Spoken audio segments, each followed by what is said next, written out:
One of brother don't call out Commander Gentle for not to be showing face in social media. Yeah, my wonderful people, welcome back to Balabas Gist. If today is the first time you are coming across this wonderful channel, you are highly welcome. My Benny Kwezioko. Before we proceed on what carry us come here today, check if you never follow this channel. And Lele, or may you try follow this channel and also turn the notification bell for a quick update as they hot. As we they bring up the Ogwenge news where we get for hand today. Now be say one of our brother don't call out Commander Gentle, tell him say make him know they show him face for social media and make him work accordingly so that waiting they find go come to pass. Bodike mgbe bodike ihe dike me achọwakwa dike. According to wetin talk for that place, say Gentle is very very important to Biafras as we dey talk now.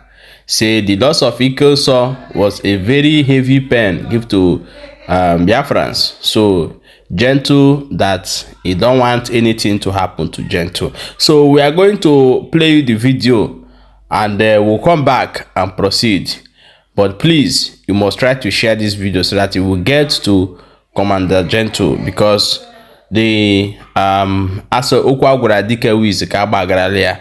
So may take the part we like for that video and leave the part we no like as well. So let's watch the video together, then we'll come back and continue. Gentle Lion, on will open the last time.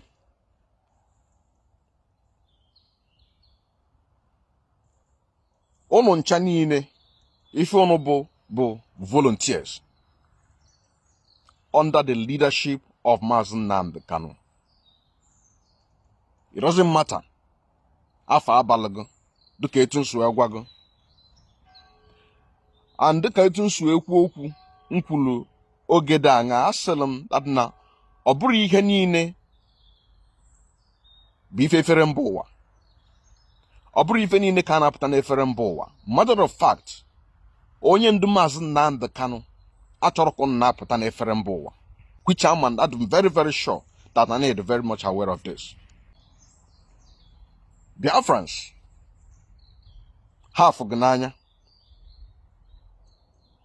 Biafrans, Cholo, ode mmadụ dịka gị, ọtụtụ, ọbụrụ sọsọ gwa na onwego, ya mee nji wee kwuo okwu wee sị that na mgbe ị ga-agbọ mbọ ị ga-agba bụ ka ime ka sure for that na-achịkọta ụmụnne gị ndị ọnụ nafa kwụ ka agba wee bido njem a. Ndị ọnụ nafa ṅụrụ iyi wee bido njem a. Ife niile abụrụ ife efere mba ụwa. Ya bụ na ị ga-akwụsị ibupụta onwe gị n'efere mba ụwa.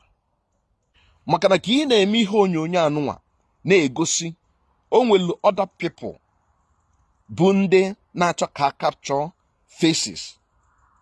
Ewelu technology wee chekie wee detectie from there fe nweta a loophole. Maka na iko nsọ anọzi today and ndị ilo nwetanwe iko nsọ. Ọtụtụ amara onye bụ iko nsọ. Ọtụtụ anụtụbe afa iko nsọ. Ọtụtụ afụbe iru iko nsọ. Mana ka ndị iro so ekpa nkata wee gbuo onye ka eji wee mara onye bụ iko nsọ. Because gịnị na-etu Mazen Nnamdi Kanu si wee debe na ụna ama apụta n'efere mba ụwa. Ya ka o ji wee sị that na anyị nwa na onwe anyị nọ na diaspora bụ ihe ga-akwado ụnụ. Ọ bụrụ that na ndị iro nwetanwu iko nsọ, marụkwa na gwa na onwe gị na ndị iro ga-enwetanwu gị. Ị na-arụrụ Biafra ọrụ dịka etu nso agwa gị n'oge gara aga. Ọ bụ na ị na-arụrụ Biafra, ị ga-akwụ n'eziokwu. Ana mgbe a gwalụ gị okwu, ọ bụ onye nọ gị n'akụkụ gwalụ gị okwu nye gị ndụmọdụ, ọ bụ n'efere mba ụwa ka e nyere gị ndụmọdụ, ị ga-eme gịnị? Ị ga-ege ntị mara na ihe anụ a na-agwa gị n'ihe ziri ezi. Maka na anyị ma na-achọ ka a na-afụ gị n'efere mba ụwa. Biafrans cholo is support because I follow again. As somebody with that very zeal, can serve your land of Biafra, can will liberate your people. Forget about autopilot. Forget about anything Liberation Army. Forget about anything Liberation Revolution or whatever. Malo that na ife bu and ife guna ndo tugu bu Eastern Security Network. If you no bu volunteers. Anyị nwa n'onwe anyị nọ na diaspora bụ ndị ga support. Anyị nwa n'onwe anyị bụ ndị ọ na-agụ agụ maka na ọ bụ na onwe ife na-eme today na be anyị ọnụ nwa. Onye nke nọ na Finland wee na-agwa gị sịgo gụbupụta efere mba ụwa pụta na efere mba ụwa. Ọ bụ na ndị iro bido kpaba nkata ma ọ bụ site n'akụkụ ndị otugu wee chọba onye a ga-enweta ka e wee nweta gị ọ tụrụ efere mba ụwa. Kwụsị ife ọbụla gbasara efere mba ụwa. Ife ọbụla gbasara efere mba ụwa kwụsị ya. Nkwa mụ na onwe mbụ mazụ dị nke mma nke ndị nwa Chineke na-ekwe gị on behalf of the Eastern Security Network and the volunteers. But adna bido taata wee gaba 2 weeks from now.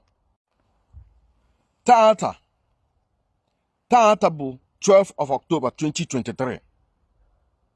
Engage my own platform. Mgbe ọbụla ha na-eme fundraising n'afọ ụnụ. Engage my own platform wee na support. Ka make sure that na-enwetalụ multitude of Biafrans bụ ndị nọ diaspora ga-enye aka ka e wee support ọnụ. Because of Biafra. Anyị anara support ụnụ because of Simon. Maka na odogo oke na ọkụkọ anya game plan Simon. Because abụghị ike egosigo ụwa plan ya that na ife ọ na-akwado bụ ọ bụ na onye ndu Maazị Nnamdi Kanu pụta ka o yuzuo ọnụ na onwe ụnụ as a backbone bụ ndị ga-fight ya ka o yuzuo ọnụ na onwe ụnụ as a backbone bụ ndị ga-fight alongside with him against Maazị Nnamdi Kanu. O nwere post o mere on the 10th of October 2023 on his preparation iji wee stage a coup against Maazị Nnamdi Kanu. Anụ ọnụ na onwe ụnụ bụ ife o bu n'obi wee na-eme ya bụ ife. Mana ka anyị nwa na onwe anyị bụzi Biafrans, ka anyị gwazie enyi that na anyị nwa na onwe anyị bụ Biafran. Na ofu onye enwere ike isi ile ọra kama na ọra siela ofu onye ahụ ameri nwe. Maka na ife ọbụla onye ọbụla meri na this very struggle ọ ga-aza ajụjụ ya. So anyị ga-support ụnụ.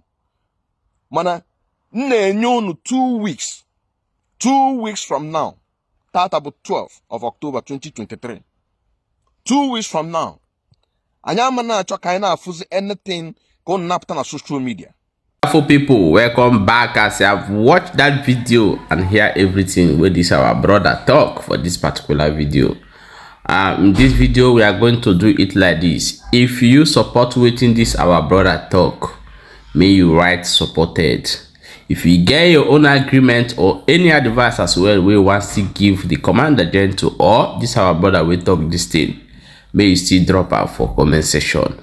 So let's talk about what thing they go on for inside this place for inside our comment section. We know the advice where people can also contribute. So all you have to do is try to share the video as many as you can so that other people if you see this video still enter inside see the video. Very important. Share the video to all platforms that you know so that then go get the information and also pass it to gentle making hear am waiting this our brother come out come tell am. Okay my people, we will see you for the next update as it dey hot.